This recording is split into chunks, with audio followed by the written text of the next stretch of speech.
গ্রামের হাট থেকে একদম খাঁটি দেশি গরু কিনলাম, আর সেই দেশি গরুর অবস্থা দেখেন। কোনো গরু এই যে বাজারের ভিতরে ছুটোছুটি করতেছে, আবার কোনোটা শুয়ে আছে, আবার কোনোটা তার নতুন গন্তব্যে যাওয়ার জন্য এই যে প্রস্তুত হচ্ছে। তো গ্রামের হাট থেকে আজকে আমরা দেখেন খুবই স্বল্প মূল্যে কিভাবে গরু কিনলাম সেটাই আপনাদের দেখাবো। আর এখানকার গরুর দাম আসলে খুবই কম, যেটা আপনারা সম্পূর্ণ ভিডিওটা দেখলে বুঝতে পারবেন। আসলে আমার মনে হয় না যে বাংলাদেশের অন্য কোথাও আপনারা এইভাবে কম দামে গরু কিনতে পারবেন। আর এই সমস্ত হাটের গরুগুলো কিন্তু একদম খাঁটি অরিজিনাল দেশি গরু, যেটা আপনারা গরুর এই যে চলাফেরা বা চেহারা দেখলেই বুঝতে পারবেন। এই গরুগুলো কিন্তু খুবই চঞ্চল প্রকৃতির, এবং সেই সাথে তো আজকে আপনাদের সম্পূর্ণ ভিডিওতে আমরা আপনাদের দেখাবো এই সমস্ত হাটের গরুগুলোর দাম কি রকমের হয়ে থাকে এবং কিভাবে খুব সহজেই আমরা এই হাট থেকে আজকে গরু কিনলাম।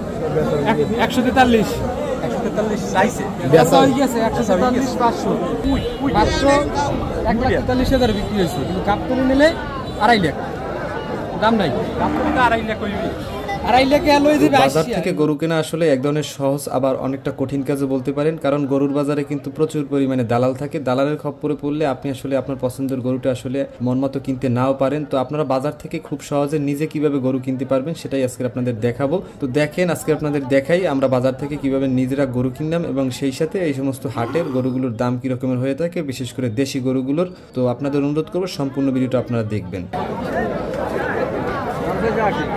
80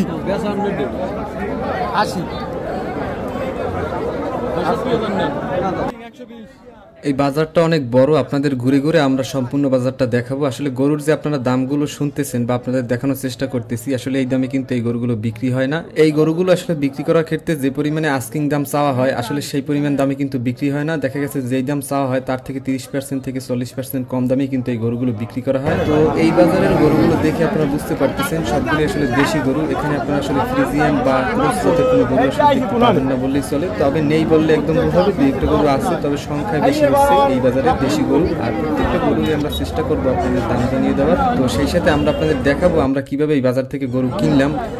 চাওয়া দাম হচ্ছে 90, শেষ বেচা বিক্রি হয়েছে 76,000, কেন বিক্রি হয় না, চলতে আছে। আর বৃষ্টি হওয়ার কারণে আসলে বাজার আসলে প্রচুর পরিমাণে কর্দমাক্ত, যার কারণে আসলে ঘুরে ঘুরে সব জায়গায় যেতেও পারছি না। তারপরেও আসলে যতটুকু সম্ভব আপনাদের দেখানোর চেষ্টা করতেছি। আর আমরাও ঘুরে ঘুরে গরু দেখতেছি, আসলে কোন গরুটা আমরা কিনবো সেটা সিদ্ধান্ত নিতেছি আর দেখার চেষ্টা করতেছি কোন গরুটা আসলে সুস্থ সবল আছে। তবে আলহামদুলিল্লাহ বাজারে যেই গরুগুলো দেখলাম প্রত্যেকটা গরুই আসলে সুস্থ সবল ভালো গরু। আর এই গরুগুলো আসলে কোরবানির জন্য একদম পারফেক্ট, যার জন্য আমরা আসলে আজকের এই বাজার থেকেই গরু কিনে নিব। তো দেখি আমাদের রিজিকে আজকের কোন গরুটা আছে বা কোন গরুটা আমরা কিনতে পারি। লাস্ট 73 সর্বশেষ।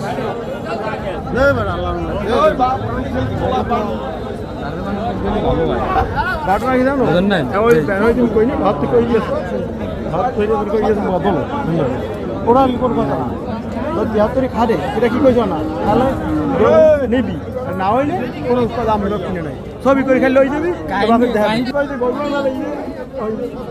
আগের দিন ঠিক আছে, আর হেরাও কই নিয়ে লাগে হাও তোমরা কো আবার জমা না না না তোমরা না কই তোমরা কই রেল বে তুমি করতে মু না পাল্লিতে মোরাটা বকশিশ দিব। তো গরু কেনার ক্ষেত্রে সবথেকে বড় সমস্যা হচ্ছে এই জায়গায় আসলে দালাল চক্র থাকে, যারা এসে আপনি গরু যখন দেখতে যাবেন তখন একটা দাম বলবে, অর্থাৎ আপনাকে একটু বিভ্রান্ত করার চেষ্টা করবে। তো তারা আপনাকে আসলে যতই বিভ্রান্ত করার চেষ্টা করুক, আপনি আপনার পছন্দ মতো দাম বলে সেখান থেকে চলে যাবেন। সেই জায়গায় আসলে অপেক্ষা করা ঠিক হবে না, তাহলে তাদের আসলে আপনি চক্করে পড়তে পারেন। এর জন্য আপনাকে আসলে ঘুরে ঘুরে বাজারে দেখতে হবে আর দাম বলতে হবে। এরপরে দেখবেন যখন আসলে তারা অনুপায় হয়ে যাবে, তখন আপনাকে ওই গরু আপনার চাহিদা অনুযায়ী বা আপনার দাম অনুযায়ী তারা দিতে বাধ্য থাকবে। তো আসলে বাজারে গরু কিনতে হলে আপনাকে একটু খেয়াল রেখেই তারপরে গরু কিনতে হবে। আর এই বাজার থেকে আমরা যে গরুটা কিনছি তিনি হচ্ছে আমাদের পরিচিত এলাকার চাচা, যার কারণে আসলে আমাদের ওই ধরনের কোনো সমস্যায় পড়তে হয় না। আর আলহামদুলিল্লাহ আমরা খুব সহজেই এই গরুটা কিনতে পারছি। তো এই গরুটা মোটামুটি আজকে আমরা কিনলাম 73,000 টাকা দিয়ে, আর সেই সাথে খাজনা সব মিলিয়ে আমরা 75,800 টাকায় এই গরু কিনলাম, বলতে পারেন 76,000 টাকার একদম কাছাকাছি। এই গরুর দাম যাই হোক না কেন, আমরা আমাদের চাহিদা এবং সাধ্যমতো এই গরুটা আমরা পছন্দ মতো কিনে ফেললাম। তো আলহামদুলিল্লাহ আমরা আমাদের কোরবানির গরু কিনে ফেলছি। আর এই গরু নিয়ে যাওয়ার সময় আসলে কি ঘটলো সেটা দেখলে আসলে আপনারা অবাক হয়ে যাবেন, কারণ দেশি গরু বলে কথা। এই গরু আসলে দেখতে ছোট হলেও এর গায়ে প্রচুর পরিমাণে শক্তি। আর এই গরু কিন্তু বাজারে একদম ছুটে গেছিল, কিন্তু অনেক কষ্টে এই গরু আসলে সামলাই রাখছি। তো এই গরুটা আসলে আমাদের এতটাই বিরক্ত করছে, যার কারণে আসলে পরবর্তীতে আর ভিডিও করতে পারি নাই। আর কোরবানির গরু বলে কথা আসলে, যার জন্য এই গরুটা যতই আমাদের বিরক্ত করুক, আমরা আসলে ওকে কোনো প্রকার কষ্ট দিতেছি না। আমরা চেষ্টা করতেছি ওকে খুব শান্তভাবে বাড়িতে নিয়ে যাওয়ার জন্য। তো এতক্ষণ আমাদের ভিডিওটা যারা দেখলেন সবাইকে অসংখ্য ধন্যবাদ, এবং সবাইকে অগ্রিম ঈদুল আজহার শুভেচ্ছা, ঈদ মোবারক।